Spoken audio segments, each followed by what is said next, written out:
I have to be seen to be believed. I cannot lead you into battle. I do not give you laws or administer justice, but I can do something else. I can give my heart and my devotion to these old islands and to all the peoples of our brotherhood of nations. I declare before you all that my whole life, whether it be long or short, shall be devoted to your service and the service of our great imperial family to which we all belong. Grief is the price we pay for love. At its heart, engineering is about using science to find creative, practical solutions. It is a noble profession. The lessons from the peace process are clear. Whatever life throws at us, our individual responses will be all the stronger for working together and sharing the load.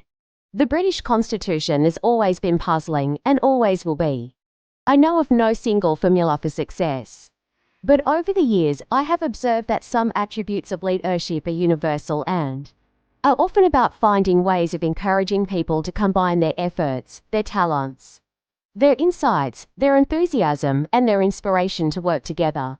I myself prefer my New Zealand eggs for breakfast. It's all to do with the training. You can do a lot if you're properly trained. I hope that tomorrow we can all, wherever we are, join in expressing our grief at Diana's loss and gratitude for her all too short life. It is a chance to show to the whole world the British nation united in grief and respect. Therefore I am sure that this, my coronation, is not the symbol of a power and a splendour that are gone, but a declaration of our hopes for the future, and for the years I may, by God's grace and mercy, be given to reign and serve you as your Queen. It is easy enough to define what the Commonwealth is not. Indeed, this is quite a popular pastime. First, I want to pay tribute to Diana myself. She was an exceptional and gifted human being. In good times and bad, she never lost her capacity to smile and laugh, nor to inspire others with her warmth and kindness. I admired and respected her for her energy and commitment to others, and especially for her devotion to her two boys. What were once only hopes for the future have now come to pass. It is almost exactly 13 years since the overwhelming majority of people in Ireland and Northern Ireland voted in favour of the agreement signed on Good Friday, 1998, paving the way for Northern Ireland to become the exciting and inspirational place that it is today. I have behind me not only the splendid traditions and the annals of more than 1,000 years, but the living strength and majesty of the Commonwealth and Empire, of societies old and new, of lands and races different in history and origins, but all, by God's will, united in spirit and in aim.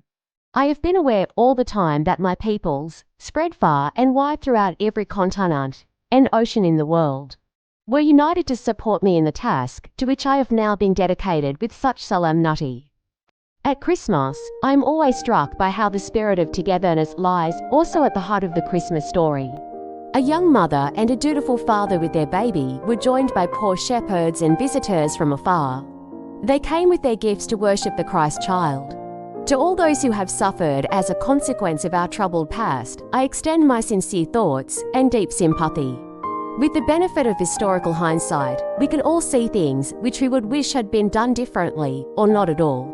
Like all the best families, we have our share of eccentricities, of impetuous and wayward youngsters, and of family disagreements. In remembering the appalling suffering of war on both sides, we recognize how precious is the peace we have built in Europe since 1945. For many, Christmas is also a time for coming together. But for others, service will come first. The upward course of a nation's history is due in the long run to the soundness of heart of its average men and women. My husband has quite simply been my strength and stay all these years, and I owe him a debt greater than he would ever claim. We lost the American colonies because we lacked the statesmanship to know the right time and the manner of yielding what is impossible to keep. The events that I have attended to mark my Diamond Jubilee have been a humbling experience.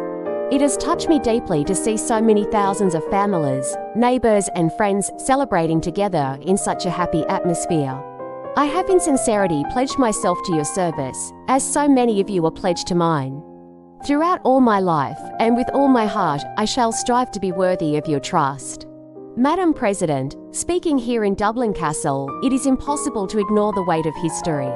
As it was yesterday when you and I laid reeds at the Garden of Remembrance.